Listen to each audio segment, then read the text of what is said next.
We begin this morning with reaction to the first presidential debate of 2024. Our polling unit asked voters how they view the candidates now, including their cognitive health. The results are not encouraging for the president.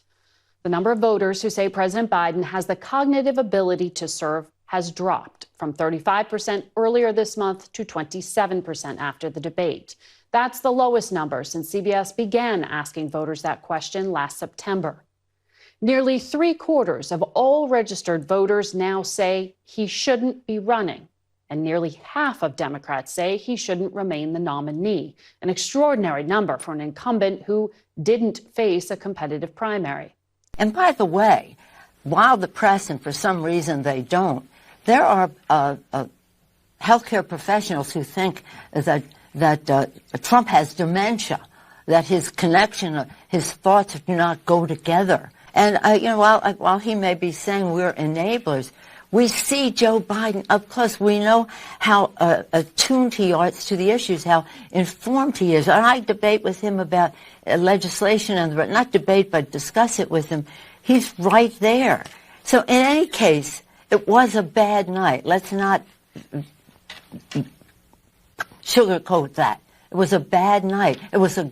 Boy, oh boy, oh boy, oh boy, oh boy. In a continuation of the Democrat Party civil war, because that is what's currently happening, as you have the pro-Biden Democrats, the ones that want Biden to stay in the race, despite the fact that it seems as if Biden can't beat Trump at this point after his disastrous debate performance a couple of nights ago. And then you got the people that have turned on Biden, right? The people that say, you know what, we got to get rid of this guy. He is not mentally fit enough to be in office. We have to move on, okay? We have to have a contested convention. We need to move on, okay? Now, Nancy Pelosi, who apparently is one of these leaders in the Democrat Party that is privately expressing concern for Joe Biden and his mental state, she is coming out here publicly and basically throwing her support behind Joe Biden, pretending like there's no problems whatsoever.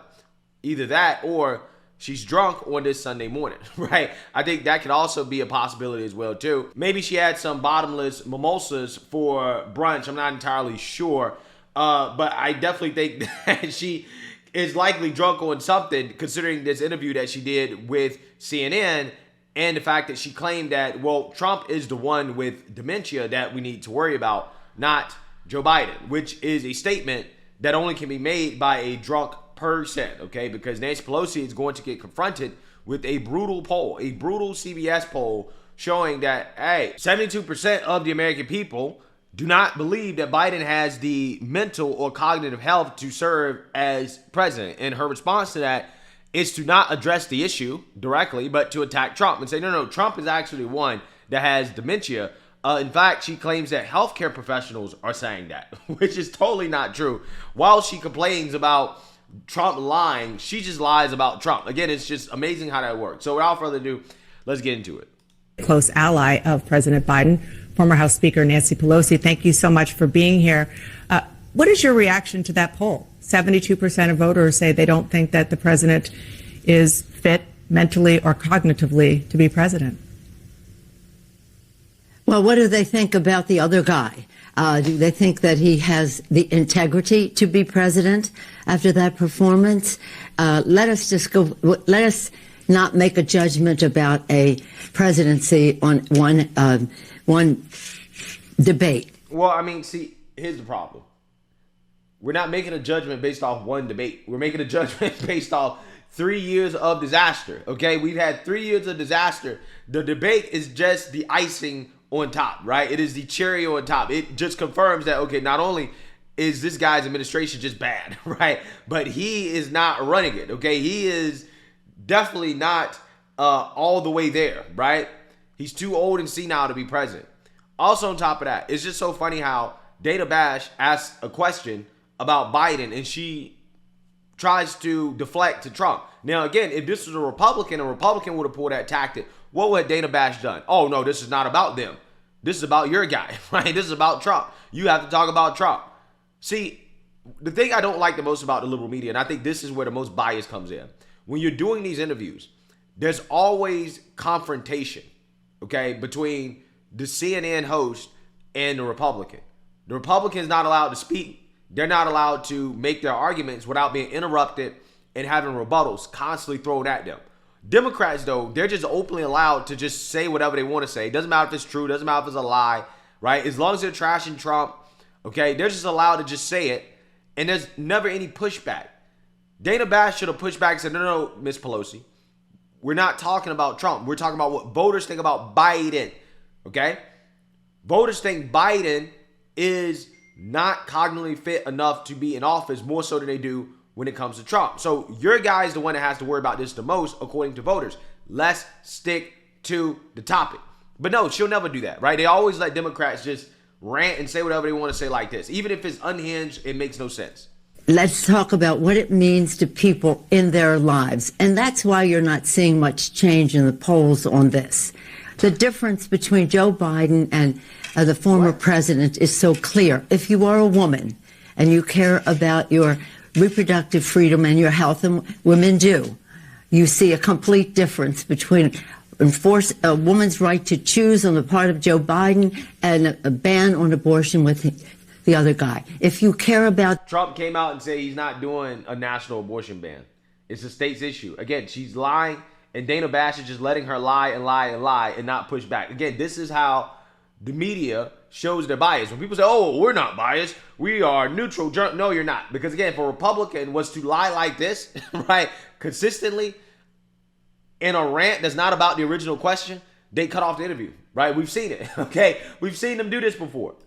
Job creation in America, 15 million more jobs created by Joe Biden, the worst job performance record since Herbert Hoover for the other guy. If you're concerned about saving the planet, you're a young person, you're caring about the planet and its future, Joe Biden, the first person in the Congress to pass a resolution to study climate change in the 80s, even before I was in Congress, a guy who goes to the fossil fuel industry and says, give me $1 billion so I can reverse what happened in the IRA to save the planet. The list goes on and on, whether you're talking about guns and the rest. And 16 Nobel laureates said when it comes to inflation, if the other guy gets elected, inflation will soar because of his fiscal policies. So it's not about performance in terms of a debate. It's about performance in a presidency. And I want you to know that the fact is that the reaction to the lies of Donald Trump is something that maybe TV isn't focusing on, but people are. And to have a debate where you have to spend half your time negating what he said because he has knows nothing about the truth. On one side of the screen, you have integrity. The other side, you have dishonesty. Yeah, so the fact that CNN let this woman slur her way through this speech with just lie after lie after lie after lie really shows you how much of a hack journalist Dana Bash is, right? This is a terrible performance from Dana Bash.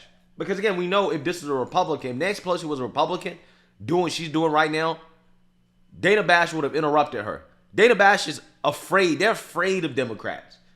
Okay? They really are. Because we know that Nancy Pelosi will snap, right? She does that all the time. Anytime they push back on the Democrats and their lies, Democrats like Nancy Pelosi, they get upset, they get mad because they expect the media to be biased in favor of them. So when the media actually pushes back against the lies of the Democrats, Nancy Pelosi will snap and call you a Russian propagandist, right? You're pushing pro-Kremlin talking points, right? This is what she'll say. She did that on MSNBC after a host pushed back against her and some of these lies she was spewing about Biden's economy and Trump's economy. Yeah, she got upset about it. So again, you know, what we have here is Dana Bash not doing her job, okay, and pushing back against Nancy Pelosi here. But you also have Nancy Pelosi showing the desperation of the Democrat Party in regards to their strategy, right? They're saying, don't focus on one debate, focus on his presidency. Well, Biden's job approval was terrible. So now you want us to focus on, the results. Well, the results are terrible, right? Just like his debate performance was terrible. So as you can see, Democrats, they have nothing, right? They are extremely desperate at this point. And we have definitely been pointing out the about 30 falsehoods that we heard from former President Trump. But Miss Pelosi, you don't understand. We have been pointing out the falsehoods of Trump. Well, again, Biden lied. So what Dana Bash should actually be saying is that, no, we fact check Biden, we fact check Trump, we fact check both sides equally. Okay? So don't come up here and play that game as if, we are in the bag for Trump, okay, or that we're not doing our job or that we're helping Trump, because that's most certainly not the case with CNN.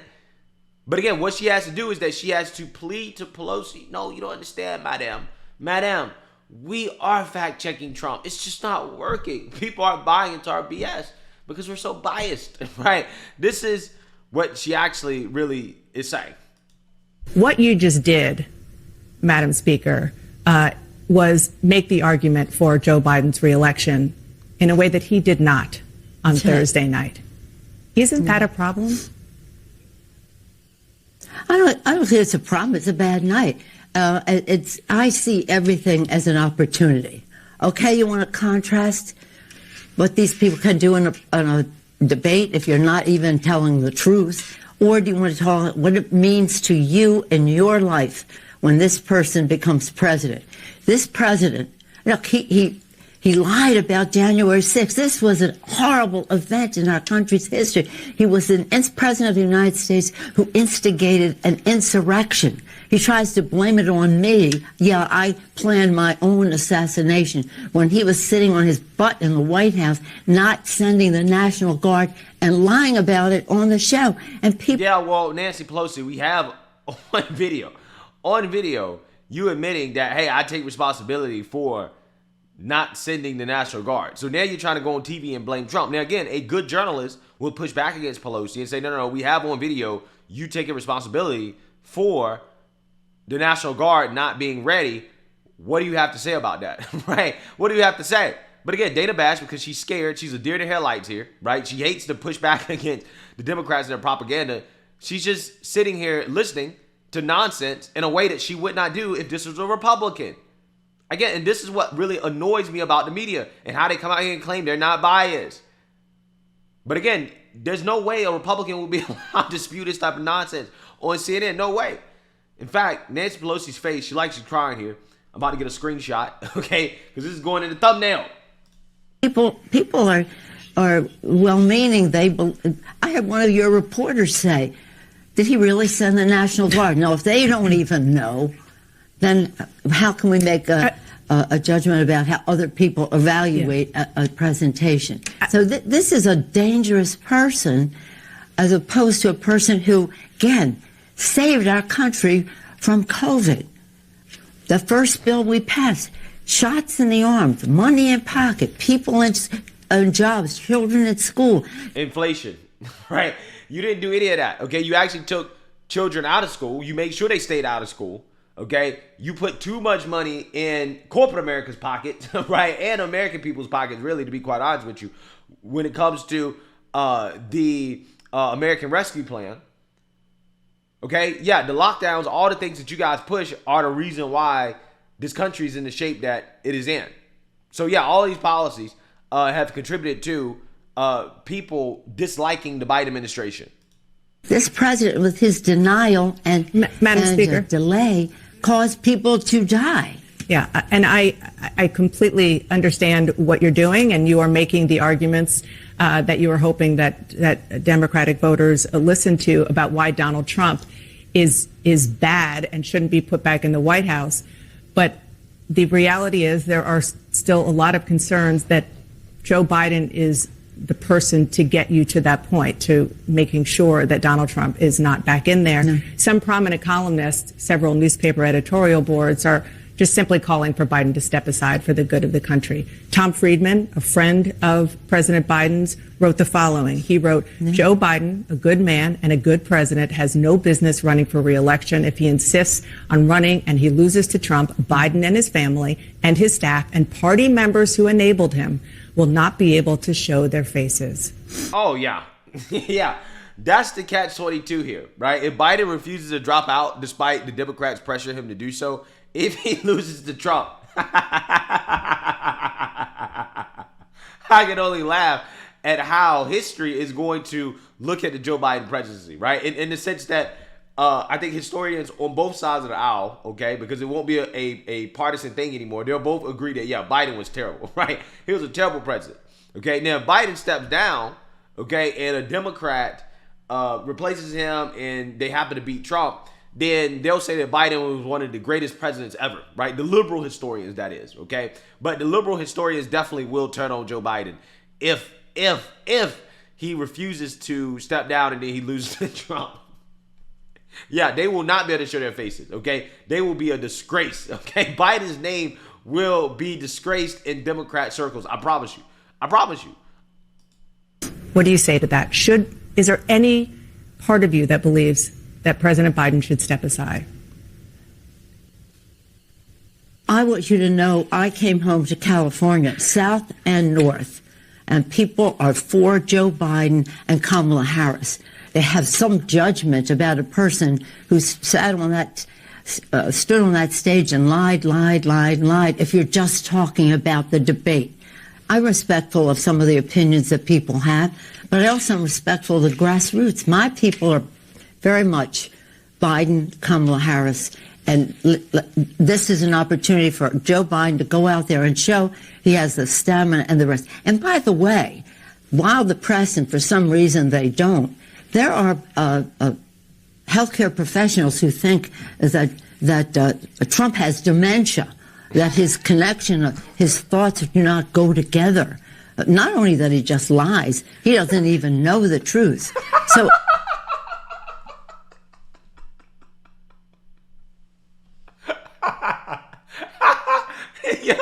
Yo, it's so funny. Everything Nancy Pelosi just said perfectly describes Joe Biden. The current state of Joe Biden, Nancy Pelosi just perfectly described, okay? Not only does he lie, he doesn't even know he's lying. Yes, thank you, Nancy, for explaining the cognitive state of Joe Biden. Yes, thank you, okay? Even though she's talking about Trump, she's actually really talking about Joe Biden, right? That's what she's talking about, because that is a way more accurate description of Joe Biden than Trump, okay? But again, the fact that this CNN host just lets her just say stuff like this with no pushback is just, it's really beyond me, okay? It's annoying because I know, again, if a Republican was saying this type of stuff, they would not be able to get away with it. I mean, this is nothing but unhinged ranting in which she's not even answering the questions. I mean, she was asked a very direct question about, hey, do you have any thoughts about Joe Biden dropping out? Now, we know behind closed doors, according to the liberal media, that yes, she actually is concerned, and she's one of these people that are basically pulling for Joe Biden to drop out, right? But, on national television, she just deflects, okay? She's not going to answer the question, and she's not going to get pressed to actually give a real answer. Again, that's the sad part about it. If we're just talking about mental acuity, let's be fair about it. I don't think Tom Friedman thinks that Donald Trump should be president of the United States. And, while he may be saying we're enablers, we see Joe Biden up close. We know how attuned he is to the issues, how informed he is. And I debate with him about legislation, and not debate, but discuss it with him. He's right there. So in any case, it was a bad night. Let's not sugarcoat that. It was a bad night. It was a great presidency. And that's what the American people have to choose. A night where somebody's going to just misrepresent the facts completely, and then you're on your guard. The other person has to negate that. Or, again, it was a bad night. Let's move on from that. Yeah, so again, if I was that CNN host, I would have said, well, the presidency is not good because Joe Biden's approval rating is one of the lowest that we've seen in recent history for a president. And also, his debate performance was one of the worst that we've seen, okay? But again, that type of stuff, they won't ever really push back against Nancy Pelosi. I just think that it is hilarious to see Nancy Pelosi basically do what Democrats have been doing for the last 3 years or so, which is to gaslight us on this issue, to say, oh no, actually Trump is the one with the problem, not Biden. Okay, Biden's so sharp, he's there. While at the same time, she's showing that she's not all that sharp, which could explain why she believes that Biden is so sharp, because she's not that sharp. So again, you have a bunch of nursing home patients that are running the country, and it really is a sad state of affairs. It is sad that the media doesn't push back against the garbage coming out of the mouths of people like Nancy Pelosi when they continue to gaslight the American people to believe that reality isn't real when it comes to Joe Biden. So, hey, Let me know what you guys think. Make sure you like, comment, and subscribe. Most importantly, share a Black conservative perspective. Peace.